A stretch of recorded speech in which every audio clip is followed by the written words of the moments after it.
अस्सलाम वालेकुम दोस्तों, की हाल चाल है जी। उम्मीद है तुसीं सारे खैर खरीत नाल होवोगे। तो थानू अज असीं मलवंत दिखाने जी गंदम निकलदी और लेबर नाल गलबात कराउने आ कि गंदम दी किले दी कितनी मजदूरी वगैरह लेंदे आ और किद्दां मतलब ठीक है काम कि सौखा वा औखा वा किद्दां सारा उन्होंने पुछदे आ मजदूर भाइयों नूं। अपने नाल खड़े ने। आ देखो जी उस्ताद की नाम था अपना? मोहम्मद इरफान।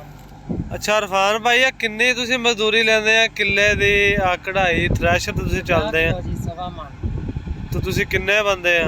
7 बंदे हैं जी मेरा। ते दिन दे तुसीं किन्ने किले काढ़ लेंदे हो? कोई मतलब कदी अंदाजा मतलब कोई एवरेज जी? लगातार चले ता 7-8 किले 9 किले 10 किले मतलब 4-5 दी एवरेज बनना ही आ मतलब दिन विच।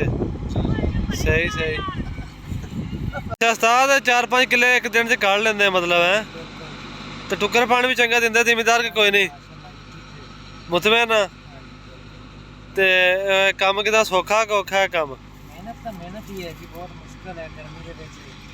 ਇਹ ਤਾਂ ਹੈ ਬਿਲਕੁਲ ਜੀ। ਬੱਚਿਆਂ ਦਾ ਰੋਜ਼ੀ ਵੀ ਕਮਾਉਣੀ ਸਾਲ ਦੀ ਹਰ ਬੰਦੇ ਨੇ। ਸਹੀ ਸਹੀ। ਤੇ ਇਹ ਤੁਸੀਂ ਭਰੀਆਂ ਚੱਕਣੇ ਆ, ਤੁਸੀਂ 7 ਬੰਦੇ ਆ? 2 ਗਾਲੇ ਵਾਲੇ ਨੇ, ਇੱਕ ਸਕਾਈ ਵਾਲਾ ਹੈ, 4 ਬਾਰ। ਅੱਛਾ ਅੱਛਾ ਸਹੀ ਸਹੀ। ਮਤਲਬ ਆਪਣਾ ਗੁਜ਼ਾਰਾ ਤੁਸੀਂ ਕੀਤੀ ਖੜੇ 5-7 ਜਣੇ ਰਲ ਕੇ। ਦਿਹਾੜੀ ਕਿੰਨੇ ਦੇ ਤੁਸੀਂ ਤੁਹਾਨੂੰ ਦਾਣੇ ਇੱਕ ਬੰਦੇ ਨੂੰ ਪੈ ਜਾਂਦੇ ਆ ਦਿਹਾੜੀ?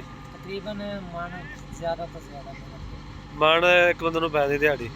ਸਹੀ ਹੈ ਮਾਸ਼ਾਅੱਲਾ। ਫਿਰ ਵੀ ਤੇ ਇਸ ਵੱਲ ਤੁਸੀਂ ਕੀ ਕੰਮ ਕਰਦੇ ਸੀ? ਮਿਹਨਤ ਮਜ਼ਦੂਰੀ। ਸਹੀ ਸਹੀ।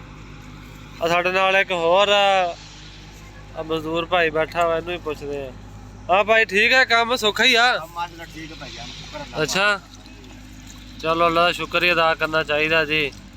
अल्लाह ताला बंदे नूं लई फिरदा। बिल्कुल जी, एक सोच होंदी इंसान दी, बाकी जो करना अल्लाह पाक ने बेहतर करना है। बिल्कुल इस तरह।